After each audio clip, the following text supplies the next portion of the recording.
Hey guys, welcome back to the No Holds Barred Network with another episode of Under the Ropes. I'm your host as always, the EVP Giggles, the Heartbreak Chick, the Queen of the Indies, Tiffany.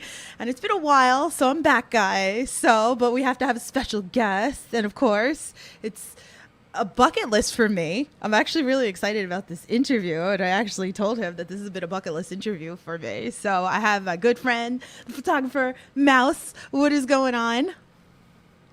Not a lot. Not a lot. Not a lot. You've had a very interesting weekend. Yeah, and I slept probably 14 hours because of it yesterday. Oh, I'm sure it's been a long weekend. Definitely, definitely. So, guys, if you're new to the channel here on the Under the Rope series, I interview anything with independent wrestling, whether it's wrestlers, referees, behind the scenes, anything when it comes to independent wrestling, I got you covered. If you guys got questions for Mouse, feel free to drop them in the chat, and I'm sure Mouse will be very happy to answer any of your questions. So, you ready to do this? Yes. All right. So let's start off with a basic question here. How did you get into photography?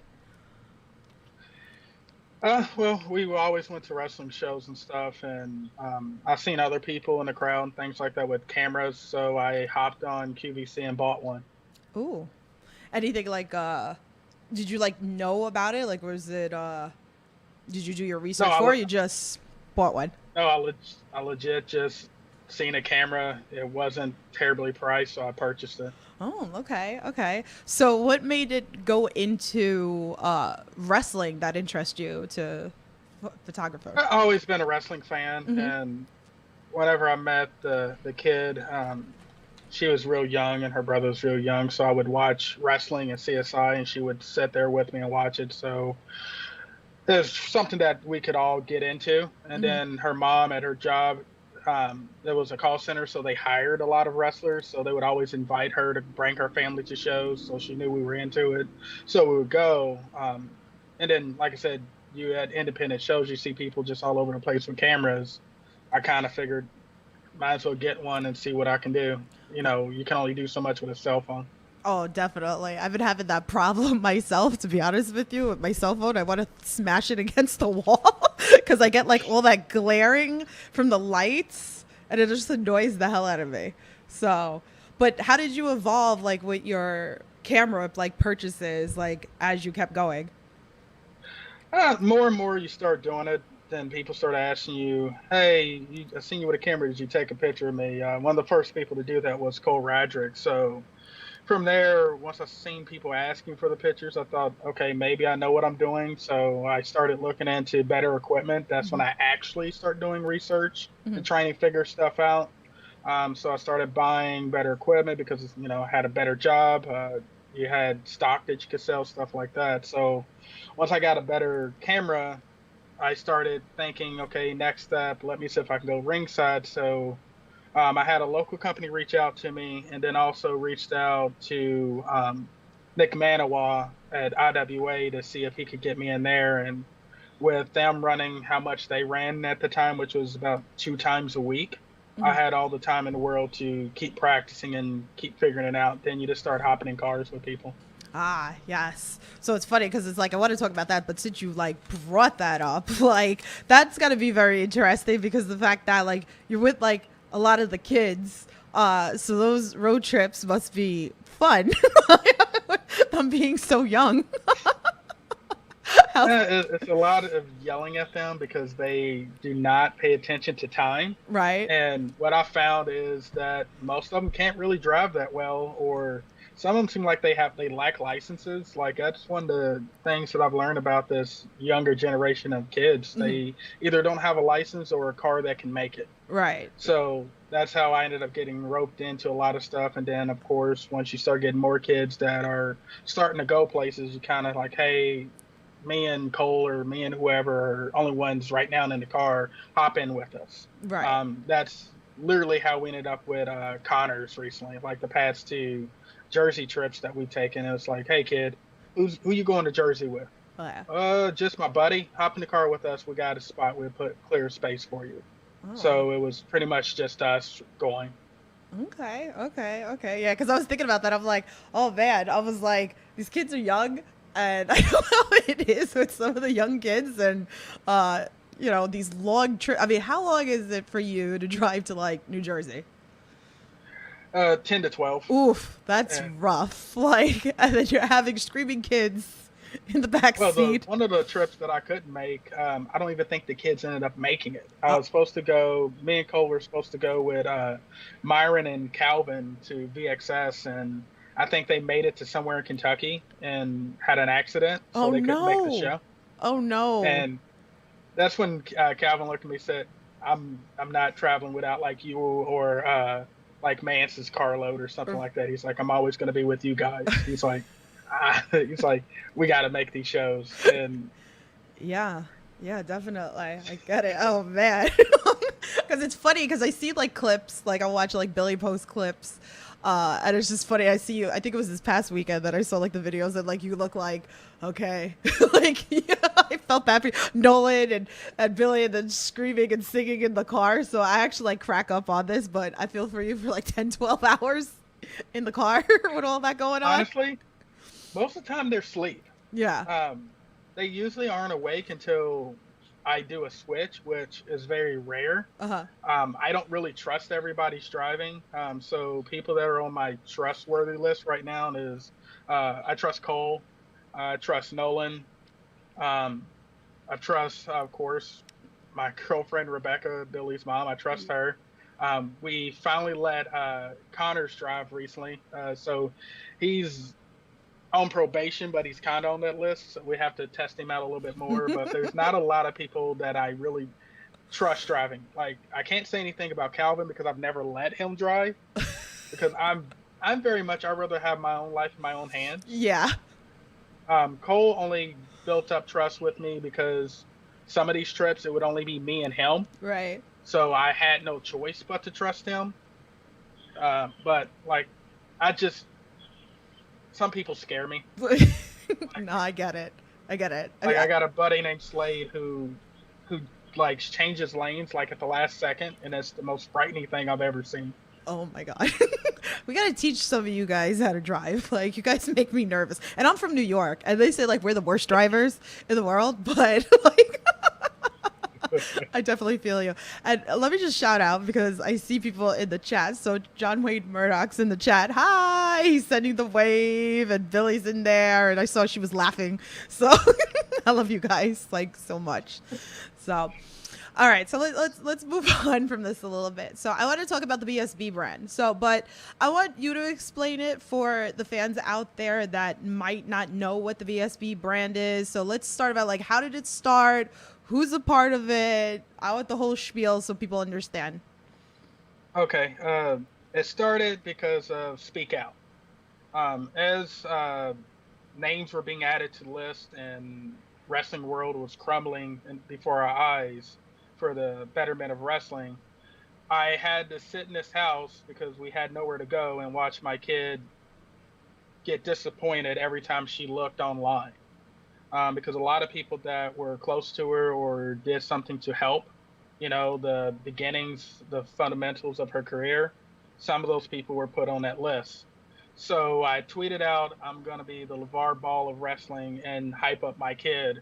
And the graphics guy from Black Label must have seen the tweet and he kind of laughed at it and made the logo that you see. And I DM'd him and said, hey, how much for me to buy that?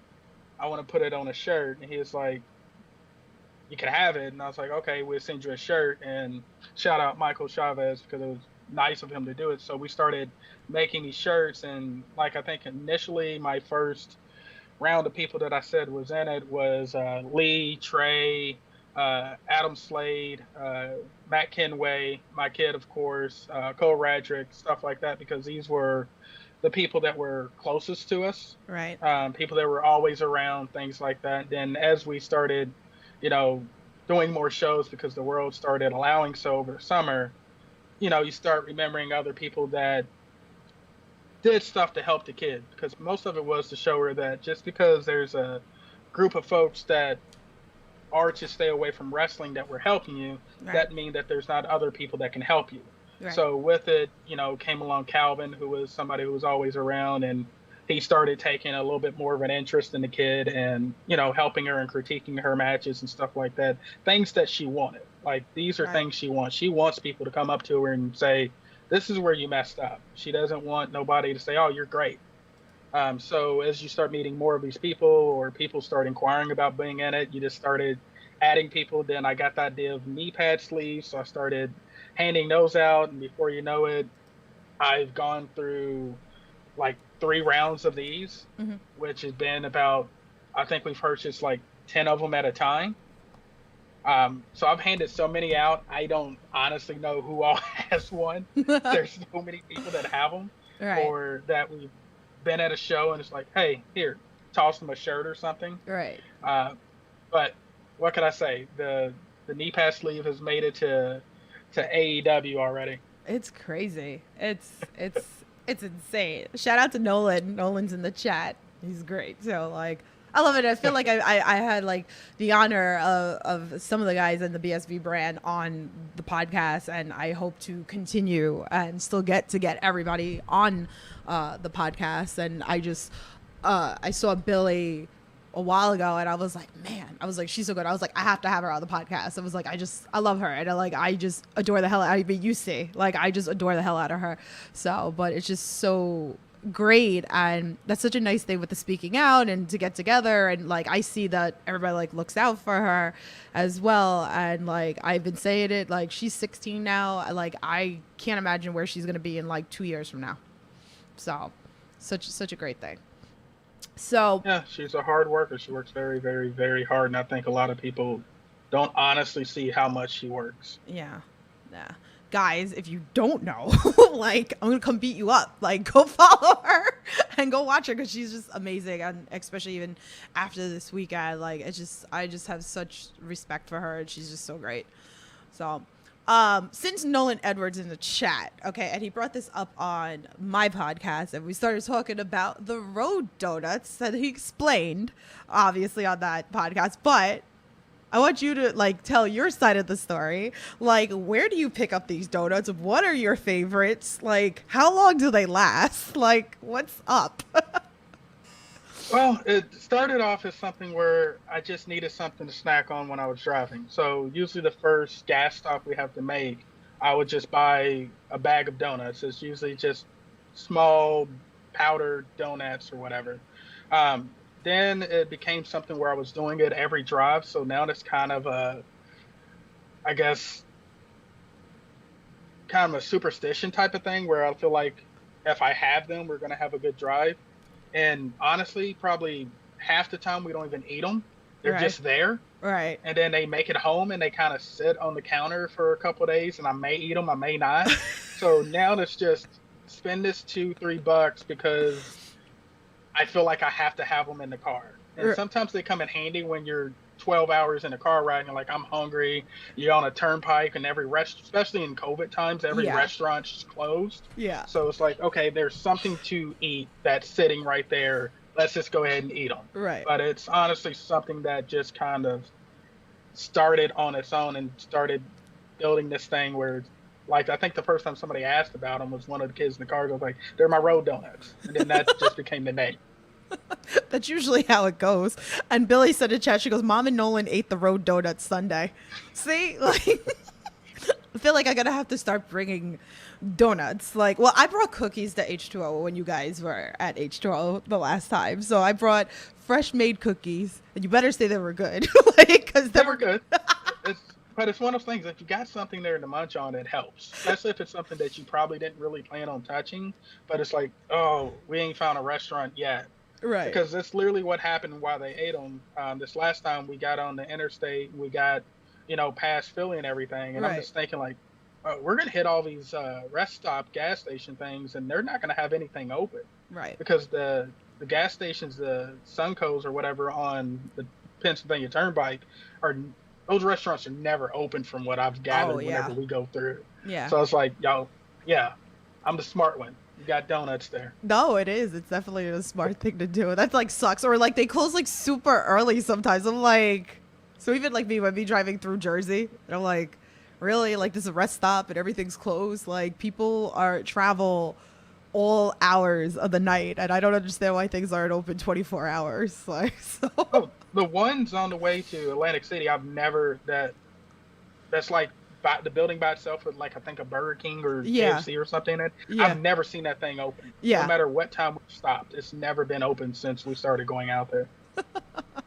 Oh my goodness. I don't know. Maybe I should open up a business out there that's like open like 24/7 for you guys. Like seriously.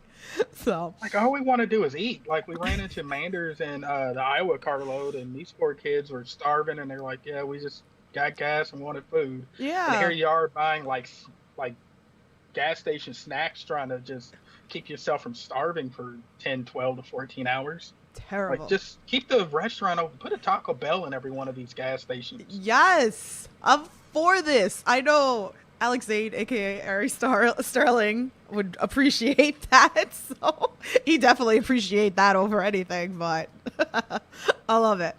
Okay, so what's been your most favorite piece that you ever photographed? I honestly don't No? have a favorite. Really? I really don't. Uh, Because honestly, everything I take, I think is terrible until somebody tells me it's not. So I don't really have a favorite no. shot. Okay, okay. Have you ever been in one of those moments that, especially like with you photographing in the ring? So have you ever one of those moments that like you're just caught up in the match that you're not taking photos? Oh, when I first started, I would be. Hmm. I know Billy was very bad about that, which is why she eventually had to get in the ring. But now, I honestly can't even tell most of these kids what they did in the ring. Hmm. I can tell them when the crowd reacted, but as far as exactly what they did, like I know some things that they do, but for the most part, it's mostly I can tell them the crowd reactions because I can hear that. But half the time, I'm so busy staring in the viewfinder that I'm just trying to get a shot off Yeah. without a ref or something in my way. Hmm. Definitely. So I want to talk about like deathmatch wrestling. So even especially since we've gone through this weekend of TOS with GCW, and our friend Martin from Wrestling with Unicorns, like he got hurt.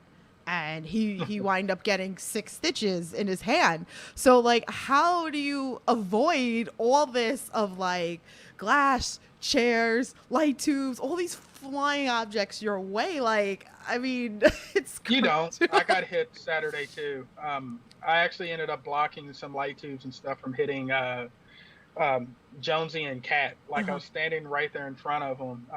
I cut my hand and then I think cut my stomach, and Oh then it cracked no. piece of glass on my camera on the top of it. It's now got a crack going through it. Luckily, nothing happened to the lens or nothing Right. as bad as what happened to Martin, but you don't avoid it. You get hit. Yeah. Especially like even as a fan, I this was the first time that I was like that close to death. Like I've been to deathmatch, but I've never been like front row to like this severe of deathmatch. So I'm literally like throwing my arm up to cover myself, like because all light tubes are like flying all over the place. Like it's nuts. So I'm nuts, and Yeah, I'm like, if I'm gonna be in it, I'm gonna be in it. that's the equivalent of going to like a Guar concert or a Gallagher concert. You're gonna get sprayed with something. Yeah. And I'm just like, oh, okay. But if you're going to be in it, you're going to be in it. So, I mean, kudos to you guys. But I even see like Chris Grasso and Earl. Like, I see them even like moving things. And I'm like, how interesting. Like, you guys are in place, taking pictures. And like, they're also grabbing things and throwing it under the ring, too. So Because I'm if like, we don't, we're gonna have that thing sitting in the middle of our picture. So yeah, we might as well help get it out of the way so we can keep shooting. yeah. And like I had to grab a chair because Levi was already turned to butter, and I realized, oh, he's turning it facing where he's got to fall towards hard cam. Uh-huh. Oh, if I don't move this chair, he's gonna $1 million baby himself. Yeah. So let me grab this. And so as I was grabbing it or reaching for it, Chris, the ref, noticed it, and he went ahead and folded it up and slid it to me because I'm Hmm. thinking like Levi's probably break his neck. Right, right, right, right. Nah, it's like that's what I was saying. Like I was thinking about this the other day, and I'm like, this is why. Like you guys are important. You guys are very important to the scene too. Besides your photos, and then I'm watching that, and like I didn't really notice that a lot of you guys do that as well. And I was like, This is pretty interesting. So, so thank you for that, for like protecting the workers and everybody else besides your cameras. So, but all right, so let's move on to some other questions. So, I wanted to talk about your setup for your TVs in your room, in your living room. You got 3 TVs going on. This is goals right now. I'm a little jealous, like, So I want to talk about this, like how like, I did it for Tampa. I was home and I had my living room television set up, and I actually brought my bedroom TV so I could watch one on IWTV and then the other on Fight TV. And it's very hard to concentrate to see because I'm trying to support everybody in the indie world, and it's hard because there's always like good matches going on. Like, how do you keep up? Like, You really don't. yeah, You just kind of keep stuff on, and if you choose to start watching something else because whatever's on the main TV is not interesting, you can. yeah, I'm just glad that Rebecca allowed me to do it, or at least didn't stop it when I was doing it. hmm But part of it was I went ahead and bought the mounts, hmm and then when the mounts arrived, she was like, "What is this for?" Oh yeah, I got this idea. So at that time, she couldn't really back out of it, but she still, went to Best Buy with me so we could get it. So right, right. It's so cool. I wasn't was like, that, it honestly isn't that expensive as people would think it was. Like I think we spent maybe $120 a piece on the TVs. mhm. Tossed a Roku and then a Chromecast on each of them on the sides, Yeah, and that's about it. The only TV that costs any kind of real money is the one in the middle. right, right. But it's cool. Like, even if you want like a break, okay, like I don't want to watch this, I'm gonna switch over to this, or I can go on to YouTube. It's pretty cool. Like I'm telling you, it's goals. Brad's in the chat. Brad said I need that setup. See, definitely, because like I've been with Brad and like we're watching on the big TV, and then he's got his laptop going on. I've had that myself, like the laptop. Then you get the iPad going on, and you're trying to like keep up with all the wrestling. So, but I like it with all the TVs. I'm all for this. So it might be something So, to consider. surprisingly, the only one she ever really complained about was the TV we put in the kitchen. There you go. Why? She can actually watch like the Cooking Network, if anything, and like cook I something in explained it. that to her, and she told me that I was crazy and we didn't need a 32-inch TV above the refrigerator. Yeah.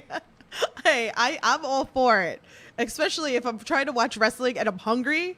Okay, I'm like I need to cook something, but Billy's on my television right now, and I can't miss this match, but I'm hungry, so and I don't have any road donuts, so love it.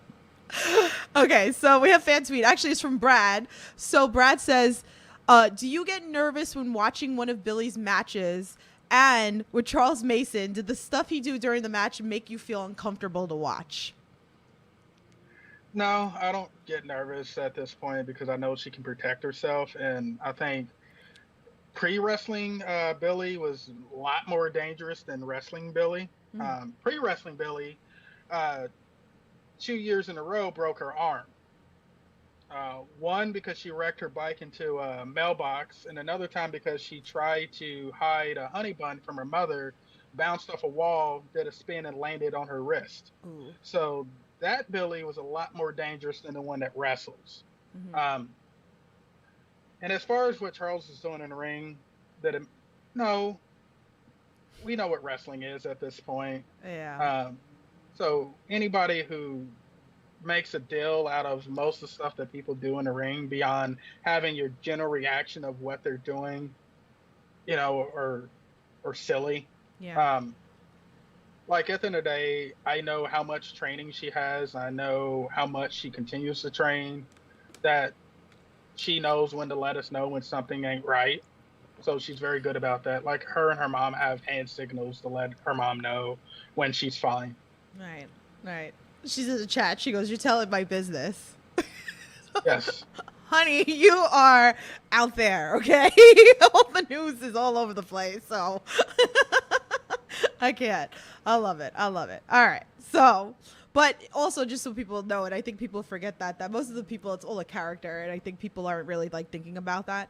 So, the whole thing even with Charles Mason. And I know Charles Mason for years, and he's No, great he's in the serious ring. about what he's doing. Yeah. That's 100% him all the time. Oh yeah.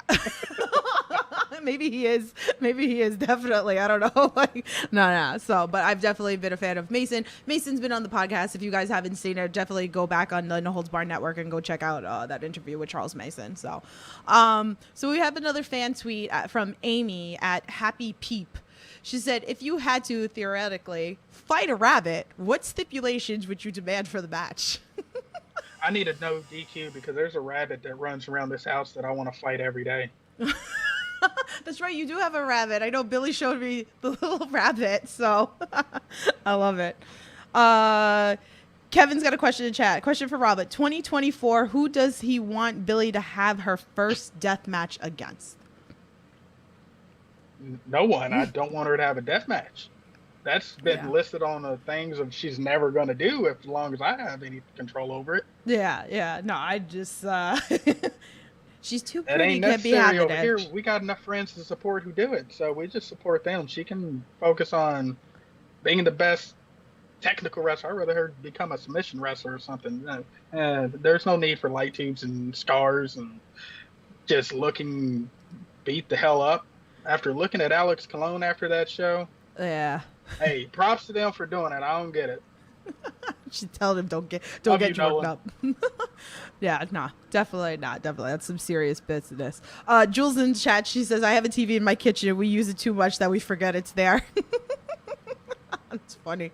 Even April said, she goes, "I used to have a TV in my kitchen. I love it." See, definitely. See, I'm all for this. All right, so I'm sure you have a lot, but I want to hear your best road trip story. I'm trying to think here.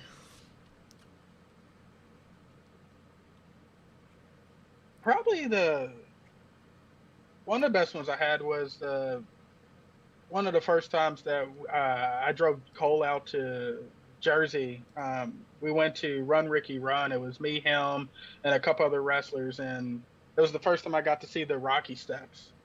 Like, that was something that I always wanted to do because, growing up, I was poor, so we didn't go on vacations and stuff like that. So the first times I got to go to like Jersey or these different places was because of wrestling. So being able to see stuff from iconic movies and things like that was kind of something I enjoy. Like usually I don't like stopping. I'm a get to the venue and let's keep going type person, but we had time, so I was like, let's stop. And I think it was the first time some of those kids have been to it too. Yeah, definitely. I'm sure you definitely had like a lot of places to see. Has there been like one particular place that has been your absolute favorite? Right now, the Rocky Steps are top of the list.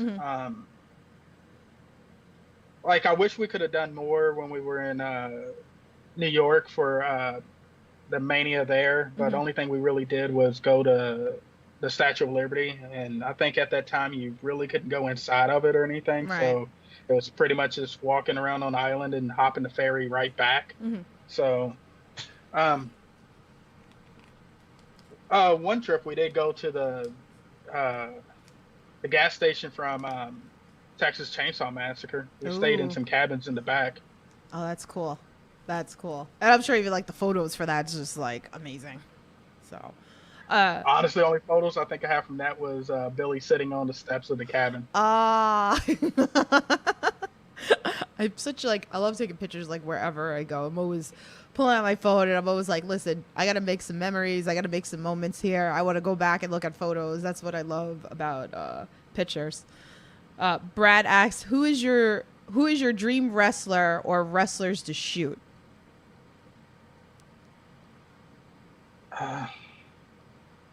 Like, honestly, the only person that I really wanted to shoot that I got amped up to shoot was Darius Lockhart.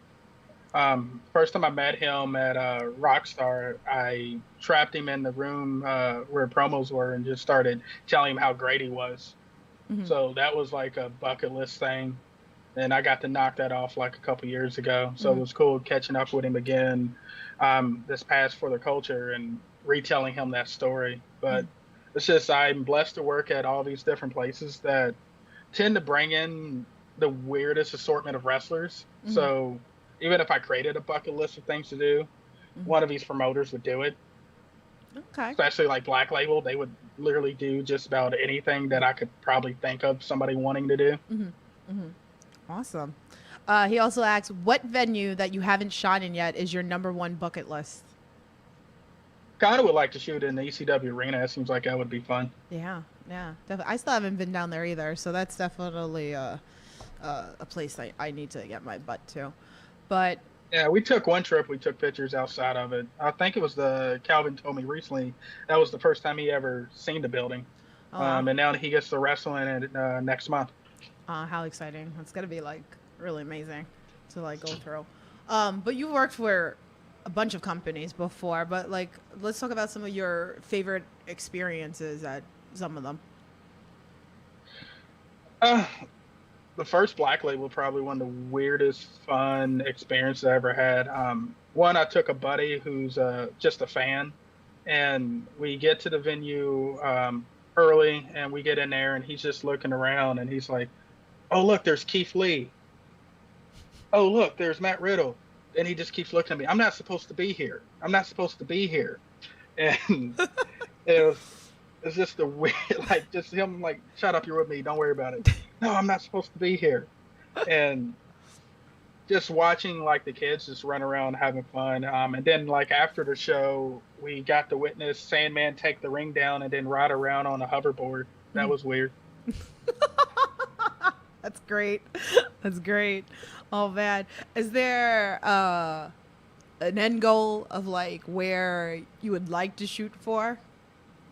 No, I don't care. I'm just here to keep helping my kid network. As Okay. long as I can help her and help these other kids that float around us, I don't care where I shoot. There's really been no engagement. Like I'm not one of those ones. I don't care to be at AEW or WWE or anything Hmm. like that. I just want to help my kid meet more promoters to get booked, help these kids be able to travel out of Indiana, Yeah. and just continue to have fun. Yeah. Awesome. Awesome. Yeah, there's definitely like a lot coming up, I'm sure. And then Atlantic City's Business Week H2O is another thing. Well, speaking of H2O, because I feel like I know that people were probably, I'm surprised nobody had asked me to ask this question, but we could talk about the little photos that was going on between Billy and Marcus with the prom. And I love the photos with your face, and people were cropping the look of your face. Like, I can't. Like, I love those photos. Like, it's just like the best thing ever to like watch. Like, they're so adorable, and I tell them, I was like, you guys are adorable. So, but like to see that whole like moment of like you opening up the door and like looking at Marcus, and then like, but I love the fact that even like the wrestlers are so protective of her too. That even like AJ Gray was like, he better watch where that hand is, and he's like, I'm Uncle AJ, and like, Man, they had that poor kid so scared. Like oh, there was a moment where he was like, "Are we allowed to tell people or post stuff?" I was like, "Dude, shut up. You can do what you want." yeah, Like at the end of the day, as long as he keeps a smile on my kid's face, I'm happy. yeah. And I haven't honestly seen her smile this much since before Speak Out and the pandemic, going into quarantine and stuff like that. So that kid's good to me. So I like him. Yeah. Except for I don't never need him to hug me on camera again because that was weird and I don't like being on video. Same thing with Charles Mason. Don't get in my face again. I can't. I'm sorry, Billy, that I'm blowing you up. I love you to pieces. Like, I really, really do. So, I'm sorry. Okay, so let's see. We have another good cop, a fan tweet from Good Cop, Bad Cop, and he loves to just like mess up everybody that goes on my podcast. So just so you know, so it's everybody. So he goes hashtag Good Cop and hashtag Bad Cop. Bad Cop wants to know if you can cut a promo in a Mickey Mouse voice, and for me, not to try to laugh, because there is a thing that we do on Ollie podcast on the network that Kyle likes to pretend that he's hashtag Moxley Mouse, and he does in a Mickey Mouse voice, and he breaks me every time. But I'm easily breakable, so. Yeah, that's probably not going to happen. Sorry, Good Cop, Bad Cop, you'll be all right. So, so I have another fan tweet. Our friend Jewel, she goes, if someone wanted to start shooting with a camera at a show, what advice would you give for a beginner? learn how to use the camera. Be respect for anybody who's already shooting at that show. Try not to get in their way. Try not to get in the fans' way. Once you feel comfortable enough to start advancing and going ringside, find places that need photographers. You run into a lot of places where you end up with probably too many people ringside. Hmm. Um, you can definitely kind of hint at GCW could sometimes seeming a little packed Hmm. ringside. So there's a lot of places like that because, of course, those are the places with the biggest stars, those places you want to be at. But you got to work up to that, and hopefully somebody that's been there for a while takes a break, steps off, can't make it, whatever. Then that's your time to shoot your shot. Hmm. Um, it's just when I started, I got lucky. In the area that I'm in, there really wasn't no photographers shooting anything, so it was easy for me to claim a spot and start doing it and getting practice. Hmm. Then as I got practice, you start traveling and you start, being noticed who you are. Hmm. And so people trust your work and trust your ability around the ring to protect yourself and also not get in the way of what they're doing. And sometimes I would just get lucky where one of the house photographers wouldn't show up or whatever it is, and people be like, "Oh, absolutely, you can shoot." But if there's already a bunch of people there, I'm not gonna try to get into these people's spots. Have your fun, do your thing. I'll go busy myself with something else or sit down and watch the show. Hmm. Hmm.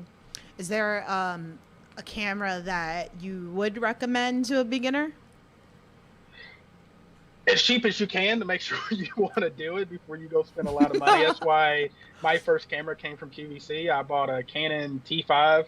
It was like $500, Yeah. and I went ahead and I put that bad boy on a payment plan just to make sure I wanted it. Right. But it's one of those things. Once I figured I really liked this stuff and I knew how much it was going to help my kid, I started, dropping thousands on cameras and things like that.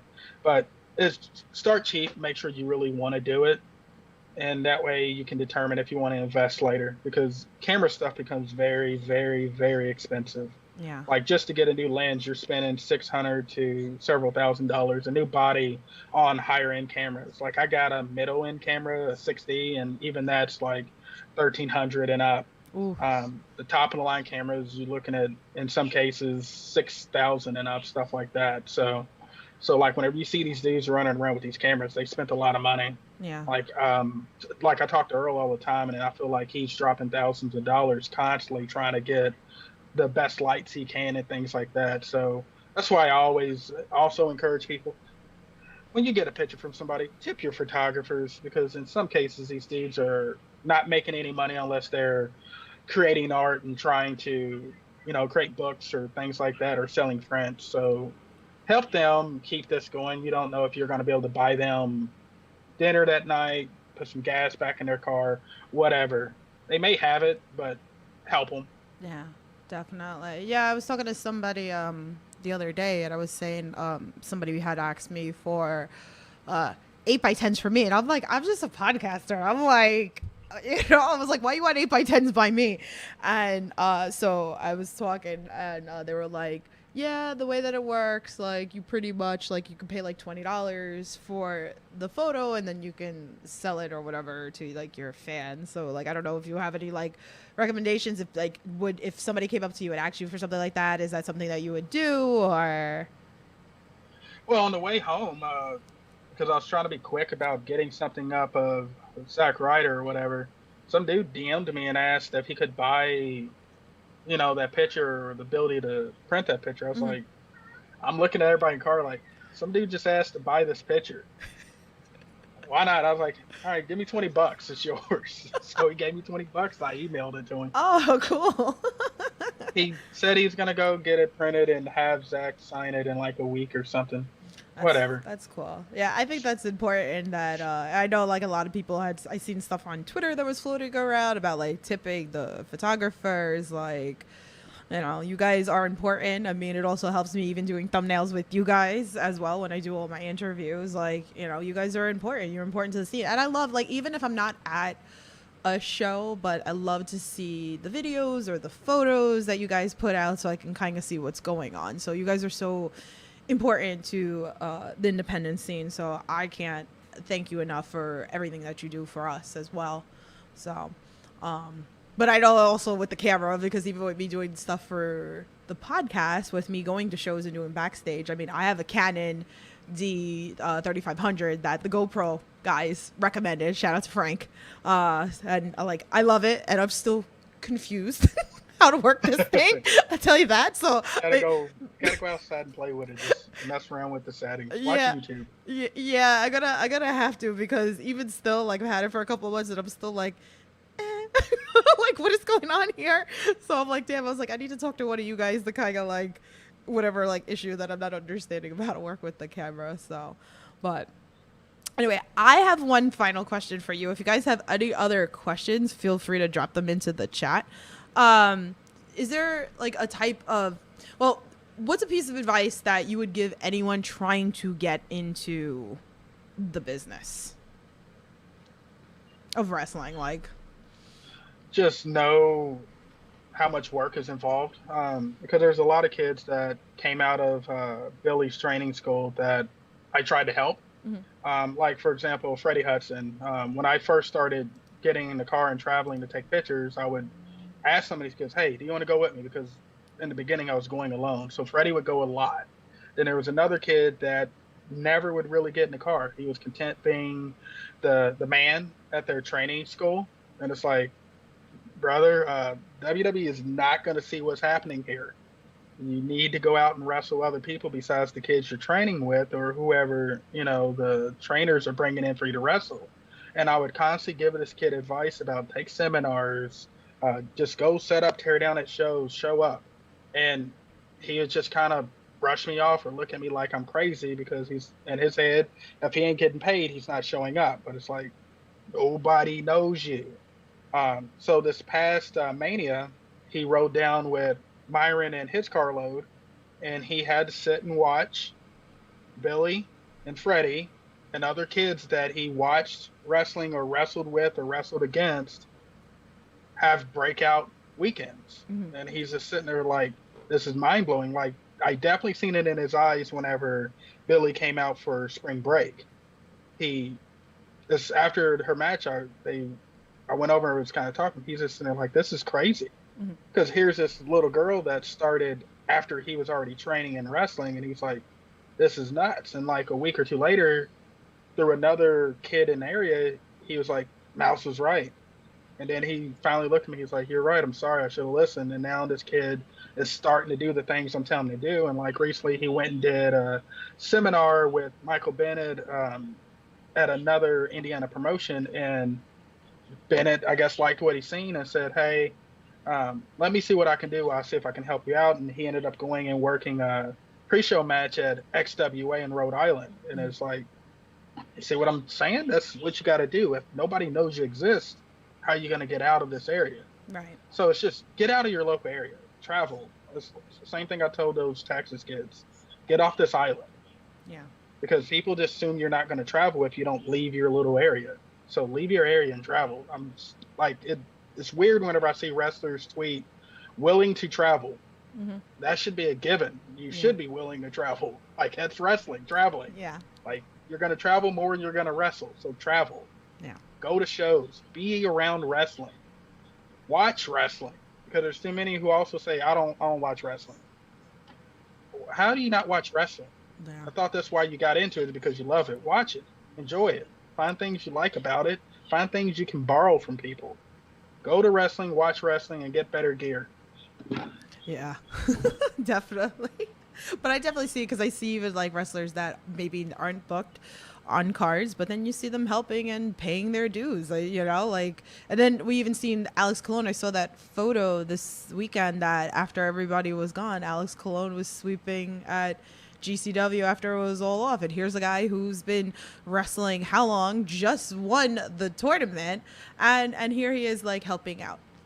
So well, same thing, like I said earlier, like the first Black Label that happened, Sandman was helping tear down the ring.